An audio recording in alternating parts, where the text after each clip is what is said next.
Vous êtes-vous déjà demandé pourquoi, malgré vos prières, vos efforts, cette douleur spirituelle persiste? Ce sentiment de vide, cette quête de sens qui vous ronge, vous savez, cette sensation que quelque chose manque, que votre foi est à l'épreuve, ce n'est pas un hasard si vous êtes ici. Aujourd'hui, je vais vous révéler pourquoi tant de gens se sentent perdus, cherchant désespérément une connexion avec l'existence de Dieu dans un monde obsédé par la science et l'athéisme. Préparez-vous à une révélation qui va transformer votre compréhension du but de la vie et vous donner les clés pour surmonter vos plus grandes épreuves. Beaucoup de gens qui regardent nos vidéos ne sont pas abonnés. Ne manquez pas cette opportunité cruciale. Abonnez-vous à la chaîne maintenant et activez les notifications pour ne rien rater des prochaines vérités transformatrices. Ce que vous êtes sur le point d'apprendre pourrait bien être la réponse que votre âme attendait. Nous allons plonger dans un débat philosophique ancestral, celui qui confronte la foi aux découvertes les plus percutantes de la science, comme le Big Bang. Nous allons explorer comment la simple existence d'une montre pointe vers un créateur, et comment même les lois naturelles les plus rigoureuses chuchotent l'histoire d'une conception intelligente. Vous vous demanderez comment une religion comme l'islam, avec son Coran millénaire, peut offrir des réponses à la souffrance humaine et aux miracles de notre quotidien. C'est le moment d'arrêter de chercher des miettes et de saisir la vérité complète. N'attendez plus, car votre expérience personnelle de la foi est sur le point de changer à jamais. Imaginez un instant, cher ami, que vous vous retrouvez plongé au cœur d'une prestigieuse université française, l'une de celles où les esprits les plus brillants se rencontrent et se confrontent. C'est dans l'amphithéâtre d'un cours de philosophie et sciences que notre histoire commence. L'atmosphère est électrique, chargée de l'effervescence intellectuelle typique de ces lieux de savoir. Chaque chaise est occupée, les étudiants attentifs sont prêts à absorber les connaissances, mais aussi à défier les idées reçues, à l'image d'un jeune penseur qui, pour la première fois, se penche sur le mystère de l'existence de Dieu. C'est un terrain fertile pour le débat philosophique, n'est-ce pas? Au pupitre se tient la professeure Eleanor Hart, une figure éminente dans son domaine. Elle est connue pour son esprit acéré, son approche résolument logique et sa critique implacable de toute forme de croyance non étayée par des preuves tangibles. Eleanor ne cache pas son athéisme. Pour elle, la science est la seule boussole valide pour naviguer le monde, et toutefois est au mieux une béquille émotionnelle, au pire, une entrave au progrès. Elle représente ce courant de pensée qui cherche constamment à démystifier, à ramener tout phénomène aux lois naturelles observables. Pourtant, parmi l'assemblée, une jeune femme se distingue. Il s'agit d'Asia Malik, une étudiante musulmane dont la présence rayonne d'une confiance sereine et d'une intelligence tout aussi rationnelle. Asia n'est pas seulement une étudiante brillante, elle est aussi une mémorisatrice du Coran, imprégnée des sagesses millénaires de l'islam. Son calme et sa posture laissent transparaître une foi inébranlable, non pas aveugle, mais ancrée dans une compréhension profonde de sa religion. Elle est prête à défendre ses convictions avec une clarté désarmante, à l'aide de l'expérience personnelle et de la métaphore si nécessaire. Dans ce creuset d'idées, on sent que quelque chose de fondamental va se jouer. Deux mondes se rencontrent, non pas pour s'affronter stérilement, mais pour s'éclairer mutuellement. Leurs perspectives sur l'existence de Dieu sont diamétralement opposées, et pourtant, chacune cherche la vérité à sa manière. C'est une confrontation qui promet d'être riche en enseignements pour tous, car elle touche au but de la vie lui-même, à ce qui donne sens à notre existence. Et vous, mon ami, êtes sur le point de découvrir comment cette conversation va se dérouler. Le décor est planté, n'est-ce pas? Une salle de cours, des esprits vifs, et une question qui a traversé les âges. On pourrait presque sentir la tension, l'anticipation dans l'air. Et c'est justement ce qui rend l'exploration de ces sujets si passionnante, car la foi et la science ne sont pas toujours les ennemis jurés que l'on voudrait nous faire croire. Parfois, elles se rencontrent, et c'est là que la vraie découverte commence. Et c'est précisément dans cette ambiance studieuse, où l'air vibre d'idées, que la professeure Eleanor Hart, avec son penchant pour la confrontation intellectuelle, a lancé un pavé dans la mare. « Mes chers étudiants », a-t-elle commencé, son regard balayant l'assemblée avec une pointe de défi, « nous avons longuement disséqué les grands systèmes de pensée, les axiomes de la science et les origines de l'athéisme. Mais qu'en est-il de cette question millénaire, ce doute qui persiste même dans notre ère de lumière technologique? Dieu existe-t-il vraiment? La question flottait dans l'air, simple en apparence, mais d'une complexité abyssale pour quiconque s'y aventure. Elle a poursuivi, avec un sourire en coin qui ne cachait pas son scepticisme. Nous parlons de foi, de croyances aveugles pour certains, de refuge pour d'autres. Mais aujourd'hui, je vous lance un défi, un vrai, pas une simple joute verbale.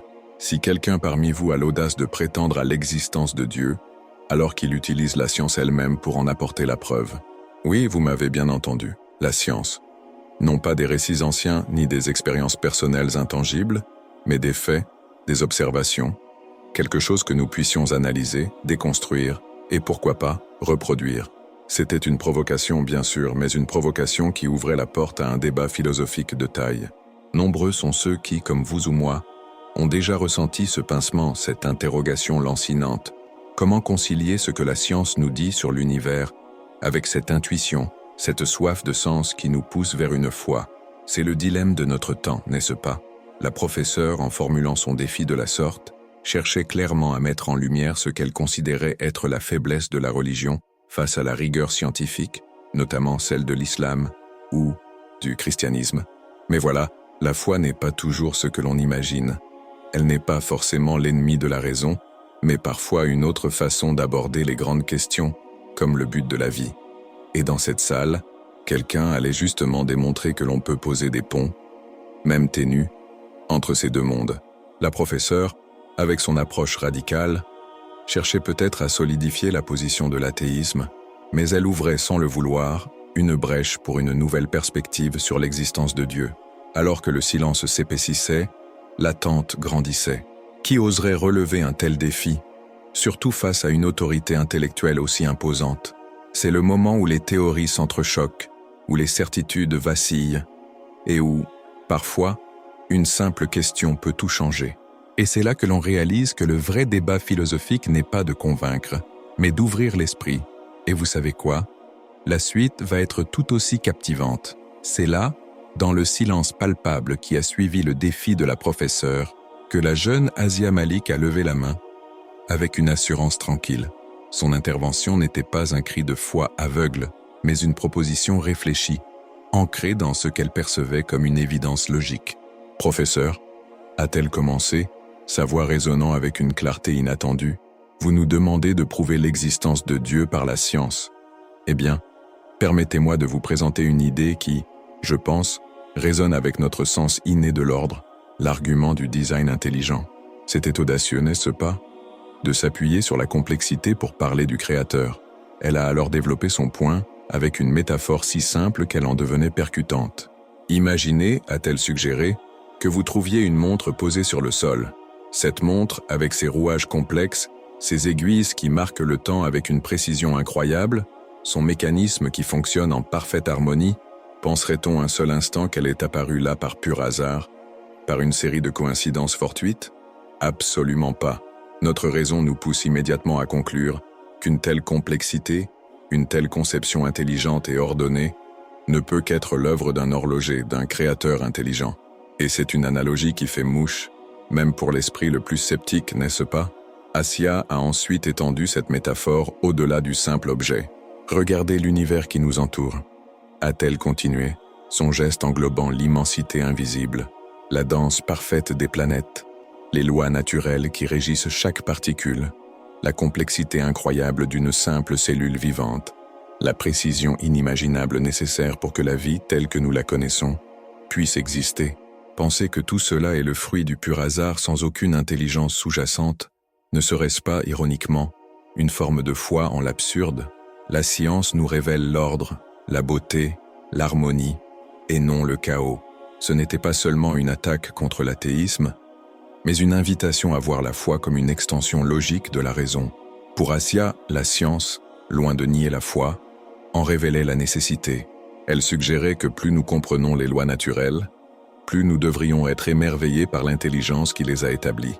N'est-il pas plus rationnel de postuler l'existence d'un créateur pour un système aussi complexe et bien ordonné que l'univers entier? A-t-elle demandé, son regard posé sur la professeure, invitant à une réflexion profonde sur le but de la vie. Pour elle, l'islam et le Coran corroboraient cette vision d'un univers conçu, où chaque élément a sa place et sa fonction. C'est une perspective qui nous pousse à regarder au-delà de ce que nous voyons directement, n'est-ce pas? Un peu comme si nous admirions un tableau magnifique sans jamais nous interroger sur l'artiste qui l'a peint. La foi, dans cette optique, n'est pas seulement une question d'émotion ou d'expérience personnelle, mais une réponse logique à la splendeur et à l'ordre du cosmos. Et en parlant d'ordre, la professeure, jamais à court d'arguments, allait bientôt soulever une objection des plus classiques, nous emmenant vers la prochaine étape de ce fascinant débat philosophique. Bien sûr, la professeure Eleanor Hart, avec son esprit vif et sa logique implacable, n'allait pas laisser l'analogie de la montre passer sans une riposte. Elle a esquissé un léger sourire, un sourire qui semblait dire « Je m'y attendais ». « Très bien, mademoiselle Malik », a-t-elle répliqué, son ton mêlant reconnaissance et défi. Cette métaphore est certes captivante, mais la science moderne a une explication pour l'origine de notre univers complexe et ordonné, et elle se passe de la nécessité d'un créateur externe. Je me réfère, bien sûr, au Big Bang. Elle a gesticulé comme si l'événement lui-même se déroulait dans l'amphithéâtre, une explosion de matière et d'énergie surgissant du néant. Pour elle, c'était la preuve ultime de l'athéisme et de la capacité de la science à tout expliquer. La professeure a continué, détaillant comment la théorie du Big Bang décrit l'expansion de l'univers à partir d'un état extrêmement dense et chaud. Tout ce que nous voyons aujourd'hui, les galaxies, les étoiles, même les lois naturelles que vous avez mentionnées, tout cela remonte à ce point singulier dans le temps. Ce n'est pas un miracle, c'est de la physique pure. La science nous a donné la chronologie, les données, les équations. L'univers a simplement commencé, puis il a évolué à travers des processus naturels, sans intervention divine. Il n'y a pas de place pour la foi ici, seulement pour les mathématiques et l'observation. La façon dont elle parlait pouvait faire douter quiconque de l'existence de Dieu. Mais Asia, avec son calme caractéristique et sa profonde compréhension du Coran, ne s'est pas laissée démonter. Elle a laissé la professeure terminer, absorbant chaque mot. Puis, avec une simplicité qui a désarmé l'argument, elle a posé la question fondamentale, celle à laquelle la science peine encore à répondre. Je comprends parfaitement la théorie du Big Bang, professeur, et la beauté mathématique qu'elle recèle. C'est un exploit incroyable de la science humaine, m'a-t-elle concédé en hochant la tête. Mais si vous me le permettez, une question demeure. Qu'est-ce qui a causé le Big Bang? C'était comme un coup subtil mais direct au talon d'Achille de l'argument. Elle a développé son point avec la clarté de quelqu'un qui a passé des heures à méditer sur le but de la vie. Nous apprenons en physique la loi de conservation de l'énergie, n'est-ce pas? L'énergie ne peut être ni créée ni détruite, seulement transformée. Si l'univers, avec toute son énergie et sa matière, a surgi du Big Bang, d'où est venue cette énergie initiale? Il n'est pas nécessaire d'être un grand maître de la philosophie pour comprendre que si quelque chose a commencé, il doit avoir une cause. On ne peut pas simplement dire que ça s'est produit.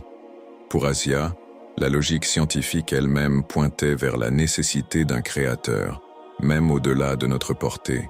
Le débat philosophique s'approfondissait. Asia ne niait pas le Big Bang, mais elle en soulignait les limites inhérentes en tant qu'explication finale de l'existence de Dieu. Elle suggérait que même si la science nous menait jusqu'à la singularité, la question de la première cause restait ouverte. Pour elle, la foi n'était pas une négation de la raison, mais une manière de combler cette lacune fondamentale. C'était un rappel subtil que, même si la science progresse sans cesse, elle ne peut peut-être pas tout expliquer. Ah, c'est là que le débat philosophique prend une tournure encore plus fascinante, n'est-ce pas, mon ami? Après la question percutante d'Asia sur la cause du Big Bang, un silence pensif s'est installé dans l'amphithéâtre. La professeure Hart, pour un instant, a semblé chercher ses mots, confrontée à cette lacune dans les explications purement scientifiques. C'est à ce moment qu'Asia a poursuivi, avec la douceur d'une brise printanière mais la force d'un argument inébranlable, soulignant les limites de la science elle-même. « Professeur », a-t-elle repris, « la science est une méthode extraordinaire, une loupe puissante qui nous permet de décortiquer le monde observable, de comprendre les lois naturelles qui le régissent. Elle nous a offert des avancées incroyables, c'est indéniable. Mais peut-elle vraiment tout expliquer? C'était une invitation à la modestie intellectuelle, une question fondamentale pour qui cherche la vérité au-delà des évidences. Asia a continué, avec une clarté désarmante. Pensez-y un instant. La science se base sur ce qui est mesurable, observable, reproductible. Elle fonctionne dans le domaine du physique, du tangible. Mais qu'en est-il de l'invisible? De l'immatériel? La science peut décrire le fonctionnement du cerveau, Mais peut-elle expliquer l'amour que l'on ressent pour un enfant, la beauté d'une mélodie, ou la profonde aspiration humaine au but de la vie? Ces phénomènes sont bien réels, n'est-ce pas? Pourtant, ils échappent à nos instruments et à nos équations. C'est là que la foi trouve son sens, en reconnaissant qu'il y a plus que ce que nos sens peuvent percevoir. Elle ne cherchait pas à dénigrer la science, mais à en définir les frontières. Elle a ensuite invité chacun à une profonde réflexion sur la possibilité d'un au-delà de notre perception immédiate. N'est-il pas un peu présomptueux de la part de l'athéisme de conclure que ce qui n'est pas, encore, explicable par nos méthodes scientifiques, n'existe tout simplement pas? C'est comme un homme qui, armé d'une règle, prétendrait qu'il n'existe rien au-delà de la longueur de sa règle. L'univers est vaste, mystérieux, et notre connaissance, aussi avancée soit-elle, est encore si infime par rapport à l'immensité de ce qui est. Pour Asia, cette humilité face à l'inconnu était la porte d'entrée vers une compréhension plus profonde de l'existence de Dieu, une ouverture vers les miracles et l'expérience personnelle. Pour Asia, et c'est une sagesse que l'on retrouve dans l'islam et le Coran, l'absence de preuves scientifiques n'est pas une preuve d'absence. Si nous limitons notre quête de la vérité uniquement à ce que nos laboratoires peuvent confirmer, nous risquons de passer à côté d'une dimension essentielle de l'existence. Le fait que la science ne puisse pas encore expliquer comment quelque chose est apparu du néant, ou d'où viennent les lois naturelles fondamentales, ne signifie pas que ces questions sont sans réponse. Cela signifie peut-être simplement que la réponse se trouve au-delà de la portée de nos instruments actuels, ou dans un domaine différent de la connaissance. C'est une pensée libératrice, n'est-ce pas? C'était une leçon humble mais puissante. La science est un outil merveilleux pour comprendre comment les choses fonctionnent, mais elle n'est pas nécessairement conçue pour répondre à la question pourquoi ou qui est derrière tout cela. Reconnaître ses limites n'est pas un aveu de faiblesse mais une ouverture à une plus grande vérité, une qui englobe la foi et la raison. Et justement, cette question du qui allait être le prochain point soulevé par la professeure, nous menant à la prochaine étape de ce passionnant débat philosophique. Ah, c'est là que la conversation a pris un tournant décisif, n'est-ce pas, mon cher disciple? La professeure Eleanor Hart, toujours prompte à saisir la faille, a riposté avec une question qui se pose souvent dans le débat philosophique entre foi et athéisme. D'accord, mademoiselle Malik, a-t-elle concédé avec une légère inclinaison de la tête? Admettons, pour le bien de l'argument, qu'il existe une cause première ou une intelligence derrière la complexité de l'univers, au-delà du Big Bang.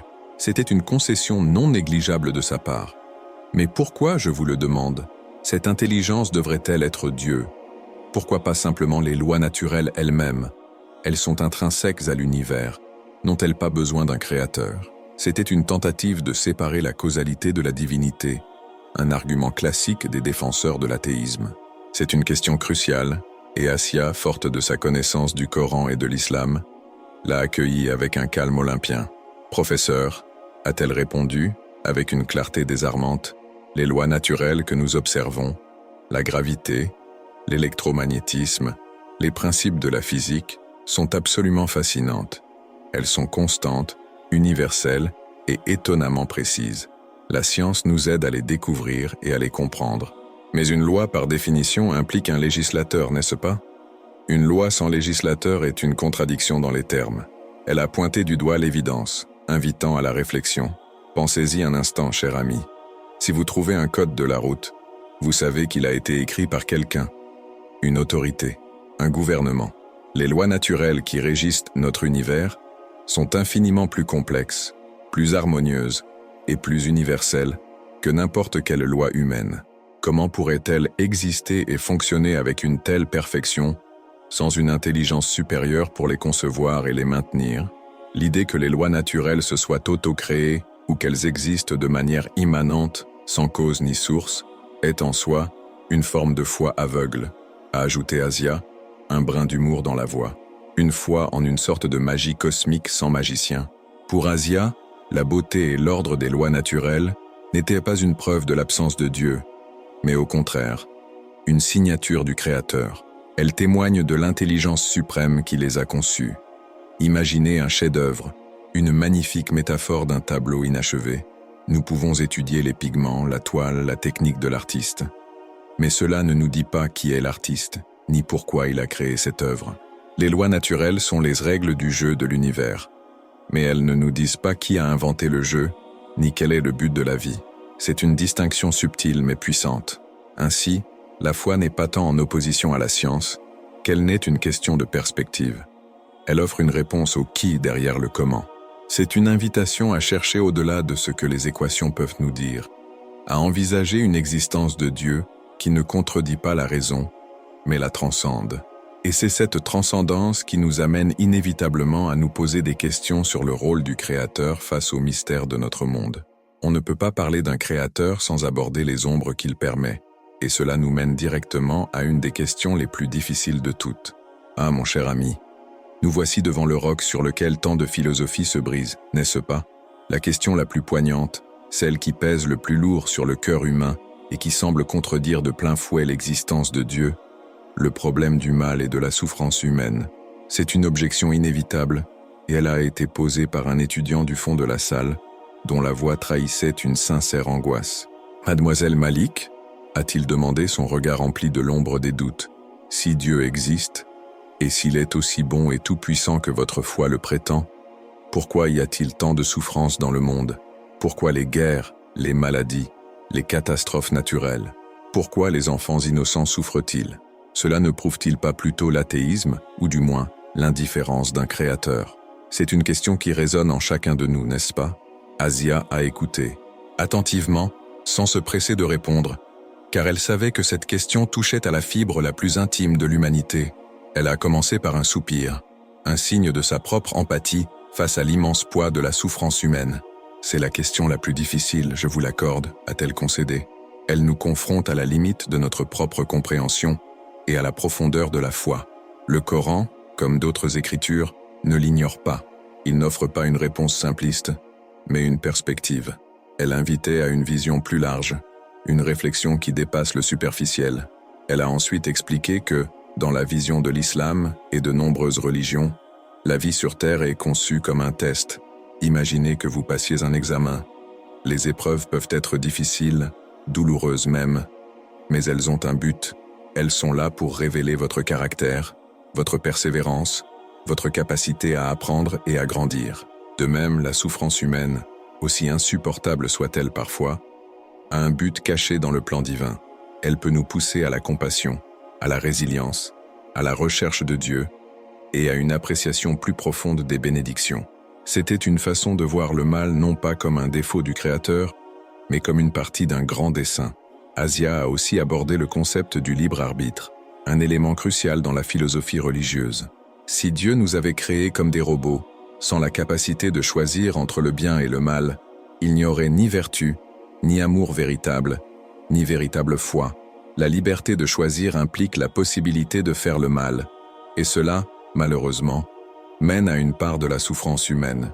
Dieu, dans sa sagesse, nous a donné cette liberté, car sans elle, notre existence n'aurait pas le même sens ni le même mérite. C'est une idée qui nous pousse à nous responsabiliser, n'est-ce pas? Car si nous avons le choix, nous avons aussi la responsabilité. De plus, a-t-elle ajouté, le mal et la souffrance sont souvent les catalyseurs de la croissance spirituelle, des actes de miracle de gentillesse, et du développement de qualités que nous n'aurions jamais pu acquérir autrement. Pensez à l'histoire de Job dans la Bible, livre de Job. Sa souffrance était immense, mais elle a renforcé sa foi et a révélé la profondeur de son caractère. C'est une perspective qui nous invite à regarder au-delà de la douleur immédiate, à chercher le sens et la leçon même dans les moments les plus sombres. C'est une pensée difficile à accepter, mais qui offre une lueur d'espoir.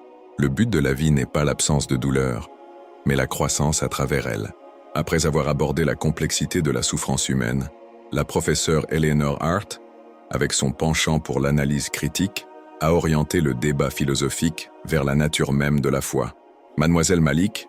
a-t-elle demandé, son ton empreint d'une curiosité intellectuelle évidente. « Vous avez présenté des arguments fascinants, des métaphores percutantes.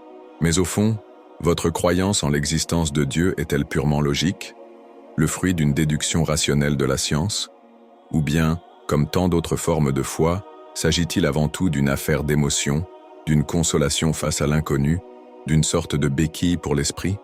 C'était une question cruciale, n'est-ce pas? Car pour beaucoup, la religion et l'athéisme sont souvent vus comme des choix entre la raison et le sentiment. Asia a souri, un sourire serein qui témoignait de sa profonde compréhension du sujet. « Professeur, a-t-elle répondu, c'est une excellente question, et elle touche au cœur de ce qu'est la foi. Voyez-vous, ma foi n'est pas aveugle, et elle ne s'oppose certainement pas à la raison.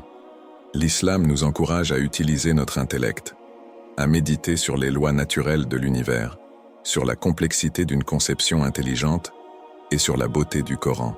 En ce sens, ma foi est absolument logique. Elle est une réponse rationnelle à l'ordre et au dessein que je perçois dans la création, un témoignage de la grandeur du Créateur que la science ne fait que renforcer, au lieu de le contredire. Elle a insisté sur l'harmonie entre raison et croyance. Mais Asia n'a pas non plus nié la dimension émotionnelle ou expérientielle de la foi, car elle est tout aussi essentielle, mon ami. Cependant, a-t-elle ajouté, la foi va au-delà de la simple logique formelle. Elle naît aussi d'expériences personnelles, de moments où l'on ressent une connexion profonde, une présence indéniable. C'est comme l'amour, n'est-ce pas? On ne peut pas le mettre sous un microscope, on ne peut pas le quantifier avec des équations, et pourtant, personne ne douterait de son existence. On le vit, on le ressent, il transforme nos vies. Et ces expériences personnelles sont aussi des preuves, même si elles ne sont pas mesurables par les instruments de la science. Elle a expliqué que ces expériences personnelles sont des miracles du quotidien, des signes qui, pour le croyant, témoignent de l'existence de Dieu. Quand vous priez et que vous ressentez une paix inattendue, ou quand vous traversez une période de souffrance humaine et que vous trouvez une force que vous ne saviez pas posséder, ces moments ne sont pas de simples coïncidences. Pour ceux qui ont la foi, ce sont des confirmations, des murmures divins qui renforcent la conviction que l'univers a un créateur aimant et un but de la vie. C'est une façon de voir la foi non comme une spéculation lointaine, mais comme une réalité vécue. Ainsi, la foi est un mélange subtil et puissant de raison et d'intuition, de logique et d'expérience personnelle. Elle ne demande pas d'abandonner la raison, mais de reconnaître qu'il y a des dimensions de l'existence qui échappent à nos instruments les plus sophistiqués. Elle est une exploration du but de la vie qui se nourrit de toutes les facettes de l'être humain. Et cette idée que l'on peut percevoir l'invisible à travers ses effets nous mène tout naturellement à une analogie qui illustre parfaitement cette vérité. Voyez-vous, mon cher ami, si Dieu se révélait à nous de manière si directe et incontestable que l'existence de Dieu serait aussi évidente qu'une chaise devant nous, sans aucune place pour le doute ou le choix, alors quel sens aurait notre foi? Asia a abordé ce point avec une sagesse qui nous invite à une profonde réflexion. Si le Créateur de l'univers se manifestait à chaque instant, avec des éclairs, des voix tonitruantes et des miracles constants pour prouver son existence au-delà de toute ambiguïté, alors la foi perdrait tout son sens, a-t-elle expliqué. Elle ne serait plus un acte volontaire, un cheminement personnel, mais une simple acceptation d'une évidence imposée. C'est un peu comme si l'on vous donnait la réponse à un examen avant même de l'avoir passé, n'est-ce pas? Où serait le mérite, l'apprentissage, la croissance? La vie est un test, un examen de notre cœur et de notre esprit, a poursuivi Asia, faisant écho aux enseignements du Coran et de l'islam. Dieu nous a donné l'intellect pour que la science nous révèle les lois naturelles de sa création, et le cœur pour que l'expérience personnelle nous connecte à sa présence. Mais il a aussi laissé une marge de manœuvre, une certaine ambiguïté, pour que la croyance en lui soit le fruit d'une recherche sincère et volontaire de la vérité. Pour elle, cette quête est le véritable but de la vie. Si l'existence de Dieu était irréfutable, comme la force de gravité, alors même l'athéisme n'aurait plus de raison d'être, ni la religion comme un acte de dévotion. Chacun serait forcé de croire, non par conviction ou par amour, mais par pure obligation. Or, la foi la plus précieuse est celle qui naît d'un cœur qui cherche, d'un esprit qui s'interroge, et qui, malgré les apparences de la souffrance humaine et les mystères de l'univers, choisit de faire confiance à un Créateur miséricordieux, a-t-elle affirmé. C'est un appel à une foi mature, qui ne craint pas les questions mais s'en nourrit. Cette perspective nous aide à comprendre pourquoi le monde n'est pas une sorte de parc d'attractions divins où tout serait parfait et manifeste. Les défis, les doutes, les incertitudes, tout cela fait partie du processus de raffinement de notre foi. La beauté de cette conception intelligente réside dans le fait que Dieu nous donne des signes innombrables, des miracles silencieux de la nature à la complexité de l'existence. Mais il nous laisse la dignité du choix. Nous ne sommes pas des marionnettes. Nous sommes des êtres doués de libre arbitre, capables de chercher et de trouver. C'est une vision qui valorise la liberté humaine au sein du plan divin. C'est là que réside une partie de la sagesse divine. Dieu ne veut pas de croyants forcés, mais de cœurs qui viennent à lui par choix, par conviction profonde, par une quête personnelle du but de la vie. Et c'est cette même sagesse qui nous amène à nous interroger sur les apparentes injustices de ce monde. Car si la vie est un test, comment interpréter les épreuves inégales? Cela nous mène droit à notre prochain point. Voilà une question qui, comme un caillou dans la chaussure, agace bien des esprits et semble, à première vue, ébranler la notion d'un créateur juste et bon. C'est l'étudiant sceptique qui, le front plissé, a posé la question que tant d'âmes se murmurent. « Mademoiselle Malik, si votre Dieu existe et est juste, pourquoi voyons-nous tant d'injustices dans le monde? Les méchants prospèrent, les innocents souffrent, et l'équilibre semble si souvent pencher du mauvais côté. N'est-ce pas une preuve d'athéisme? Ou du moins, d'un Dieu indifférent à la souffrance humaine? C'est une objection légitime, n'est-ce pas, mon ami? Car nous sommes tous confrontés à cette dure réalité. Assia, avec sa sagesse puisée dans le Coran et l'islam, a répondu par une métaphore qui invite à une perspective plus humble, mais profondément éclairante. Imaginez que la vie soit un tableau inachevé, a-t-elle suggéré, son regard empli de compassion. Nous, les êtres humains, ne voyons qu'une infime partie de cette œuvre immense. Nous sommes comme des observateurs placés juste devant un coin du tableau, capables de percevoir quelques coups de pinceau, quelques couleurs, mais incapables de voir l'ensemble de la composition. Cette image est puissante, n'est-ce pas? Elle nous rappelle nos propres limites. Elle a poursuivi. Lorsque nous voyons la souffrance humaine ou l'injustice, nous ne voyons qu'une pièce isolée de ce grand tableau. Nous ne voyons pas le début de l'œuvre ni sa fin. Nous ne comprenons pas comment chaque couleur, chaque ligne, chaque ombre contribue à l'harmonie finale du chef-d'œuvre. De même, notre compréhension de la justice divine est limitée par notre perspective temporelle et notre champ de vision restreint. Ce qui nous semble une injustice aujourd'hui peut, dans la grande tapisserie du but de la vie, s'avérer avoir un sens que nous ne pouvons pas encore saisir. Elle a souligné que notre perception ne reflète pas toujours la réalité divine. Pour Assia, la foi nous invite à faire confiance au Créateur, même lorsque le tableau semble chaotique. Le Coran nous enseigne que Dieu est le plus juste et que sa justice s'étend sur toute l'existence.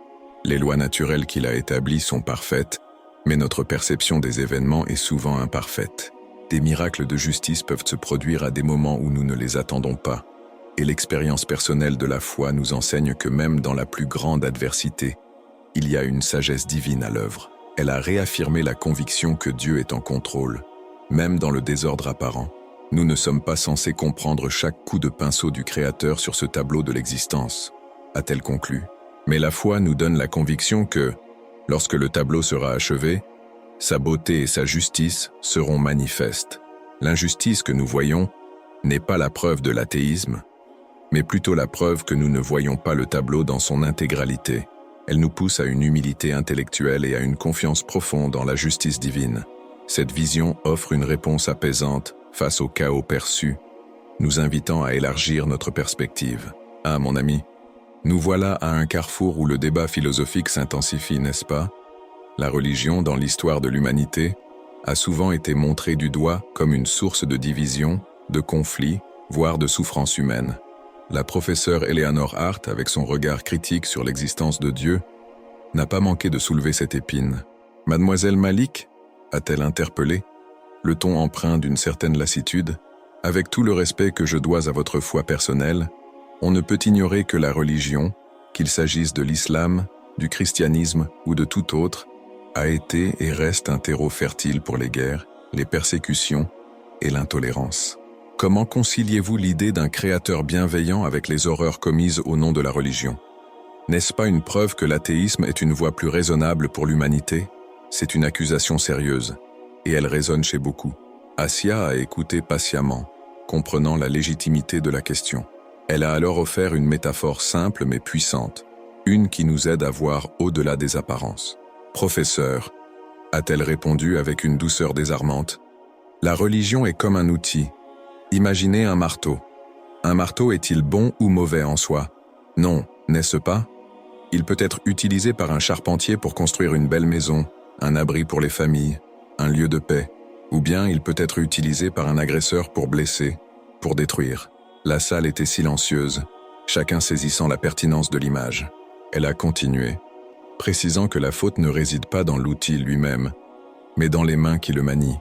De même, la religion, les enseignements du Coran, les paroles des prophètes offrent un ensemble de principes pour guider l'humanité vers la justice, la compassion, l'amour du prochain et une connexion profonde avec le Créateur. Son but de la vie est d'élever l'esprit humain.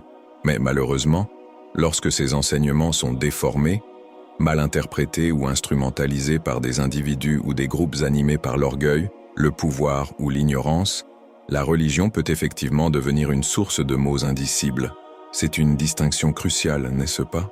Asia a souligné que les textes sacrés eux-mêmes, comme le Coran, prônent la paix, la justice et la miséricorde. Lorsque l'islam est pratiqué dans sa pureté, il promeut la fraternité et le service aux autres. Les lois naturelles de la moralité sont gravées dans nos cœurs, et la religion n'est là que pour les rappeler et nous guider. Ce ne sont pas les miracles de la foi qui causent les conflits, mais bien la corruption du cœur humain. Elle a invité à ne pas jeter le bébé avec l'eau du bain, pour ainsi dire. Ce n'est donc pas la religion en soi qui est la cause des conflits, mais plutôt la nature humaine imparfaite qui abuse de ses principes, a-t-elle affirmé avec conviction. Les mêmes principes qui peuvent mener à la guerre peuvent aussi inspirer les plus grands actes de charité, de pardon et de sacrifice. Regardez les innombrables hospices, écoles et initiatives humanitaires fondées par des personnes de foi. Ils sont aussi une part de l'existence de la religion et une expérience personnelle tangible de son pouvoir bienfaisant. L'outil lui-même n'est pas le problème. Cette réflexion nous pousse à regarder au-delà des gros titres et à voir le bien qui est souvent fait en silence. Et voilà, mon cher ami, après tant de débats philosophiques et de raisonnements, Asia a décidé de partager quelque chose de profondément personnel, quelque chose qui, pour elle, transcende la logique pure et dure de la science et donne un sens viscéral à l'existence de Dieu. Elle a raconté, sa voix empreinte d'une émotion contenue, un événement marquant de son enfance. Quand j'étais petite, j'ai eu un accident grave, a-t-elle commencé, le regard lointain, comme si elle revoyait la scène. Je me suis retrouvée dans une situation vraiment dangereuse, où ma vie était en jeu. À cet instant, je me souviens m'être tournée vers Dieu, avec une foi désespérée, mais sincère. J'ai prié, non pas avec des mots complexes du Coran, mais avec l'appel pur d'un enfant. C'est un témoignage qui touche au cœur, n'est-ce pas? Elle a poursuivi, décrivant la tournure inattendue des événements. Et puis, d'une manière qui défie toute explication logique, j'ai été sauvé, pas par l'intervention d'un médecin ou d'un pompier, mais par une série de coïncidences si parfaites, si improbables, qu'elles ne pouvaient être pour moi que des miracles. C'était comme si chaque élément de l'univers s'était aligné pour me secourir. À cet âge tendre, cette expérience personnelle a gravé en moi la conviction que le Créateur entend, qu'il intervient, et que son amour est une réalité tangible, même si elle n'est pas mesurable par les instruments de la science. Pour Asia, cet événement n'était pas une simple anecdote, mais une preuve vivante de l'existence de Dieu. Comment la science expliquerait-elle cela? A-t-elle demandé, non pas avec défi, mais avec une curiosité sincère. Comment l'athéisme réduirait-il ce moment à un simple hasard? Pour moi, c'était un signe indéniable, un rappel que même si les lois naturelles régissent notre monde, il y a une puissance supérieure capable de les transcender quand elle le veut. C'est ce qui distingue la foi d'une simple philosophie. Elle est ancrée dans une expérience personnelle profonde, une relation vivante avec le divin. Elle a montré que la foi n'est pas qu'une question de textes ou de doctrines de l'islam, mais une réalité vécue. Elle a insisté sur l'idée que parfois, la logique s'arrête là où le mystère commence. Nous pouvons analyser le Big Bang, comprendre la souffrance humaine d'un point de vue psychologique, mais il y a des moments dans la vie où seul le divin peut offrir une explication, un réconfort, un salut. Ces miracles ne sont pas des exceptions aux lois naturelles, mais des rappels que le Créateur est au-dessus des lois qu'il a lui-même établies. Ils sont des fenêtres sur la foi en action, des preuves que le but de la vie a une dimension spirituelle profonde. C'est une invitation à ouvrir nos cœurs aux possibilités qui vont au-delà de ce que nous pouvons rationnellement expliquer. Pour Asia, cette expérience personnelle n'était pas une anomalie, mais un élément fondamental de sa foi. Elle démontrait que, si la raison nous mène jusqu'à un certain point, c'est l'expérience personnelle qui nous propulse au-delà, vers une connexion plus intime avec l'existence de Dieu. Et face à un témoignage aussi authentique, même la plus critique des esprits se devait de marquer une pause. Et c'est ainsi que la conversation s'est achevée, mon cher ami, dans un silence qui n'était plus celui de l'incertitude, mais celui de la réflexion. La professeure Eleanor Hart, dont l'athéisme était si profondément ancré dans la science et la logique, a reconnu la profondeur des arguments d'Asia.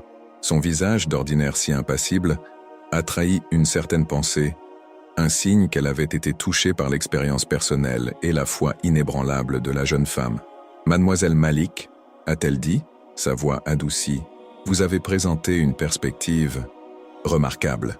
Vos points sur les limites de la science, la nécessité d'un créateur pour les lois naturelles et la dimension de la foi comme expérience personnelle sont dignes d'une méditation approfondie. » C'était un moment puissant, une reconnaissance mutuelle malgré leurs différences. La salle de classe, d'abord tendue par le débat philosophique, s'est alors remplie d'une atmosphère nouvelle. Les étudiants, qui avaient écouté avec une attention religieuse, se sont montrés visiblement réflexifs et respectueux. Certains griffonnaient des notes, d'autres avaient le regard perdu dans le vide, absorbés par les concepts de l'existence de Dieu, du but de la vie et de la souffrance humaine sous un nouveau prisme. C'était clair, cette discussion avait semé des graines, des questions qu'ils porteraient avec eux bien après que le cours ne soit terminé. L'islam d'Asia avait ouvert des horizons inattendus, prouvant que le Coran portait une sagesse bien au-delà de ce que l'on attendait. Ce qui s'est passé dans cet amphithéâtre, mon cher ami, est une leçon pour nous tous. La foi et la science ne sont pas toujours les ennemis irréconciliables que certains voudraient nous faire croire. Elles peuvent se croiser, se défier et même s'enrichir mutuellement. Asia n'a pas cherché à convertir mais à éclairer, à montrer qu'une foi sincère et rationnelle peut exister, capable de tenir tête à l'athéisme le plus rigoureux et même de trouver des concordances inattendues avec des phénomènes comme le Big Bang ou les miracles de la vie. Le message final, et c'est celui que j'aimerais que vous reteniez, est simple mais fondamental. La quête de la vérité exige une ouverture d'esprit immense. Elle demande du dialogue, de l'écoute, et surtout, un respect profond pour les différentes manières dont les êtres humains cherchent à comprendre l'existence. Que l'on explore les lois naturelles à travers la science, ou que l'on se connecte au Créateur par l'expérience personnelle et la religion, le but de la vie est de toujours chercher à grandir, à apprendre et à voir au-delà de nos propres préjugés. C'est ainsi que se termine notre exploration de ce passionnant débat philosophique. N'est-ce pas une belle métaphore pour la vie elle-même? Un tableau inachevé où chaque coup de pinceau, même la souffrance humaine, a son rôle dans la grande œuvre. Le voyage de la foi n'est jamais terminé, et la recherche de la vérité est une aventure sans fin. Alors, chers amis, après ce voyage fascinant au cœur de la foi, de la science, de l'existence de Dieu et du but de la vie, une question demeure. Qu'emporterez-vous de cette discussion? La souffrance humaine, les lois naturelles, le Big Bang. Tout prend un sens différent quand on ose regarder au-delà des apparences, n'est-ce pas? Qu'avez-vous découvert aujourd'hui qui a transformé votre vision de la foi? Partagez vos réflexions et vos expériences personnelles dans les commentaires ci-dessous. Votre histoire peut inspirer d'autres. Si ce débat philosophique a allumé une étincelle en vous, ne la laissez pas s'éteindre. Abonnez-vous à la chaîne maintenant et activez les notifications pour ne jamais manquer nos prochains contenus transformateurs. C'est essentiel pour continuer votre cheminement spirituel. Et pour aller plus loin, je vous invite à regarder notre prochaine vidéo qui s'affiche à l'écran. Elle complétera parfaitement les réflexions d'aujourd'hui. À très bientôt, avec Entre ciel et terre.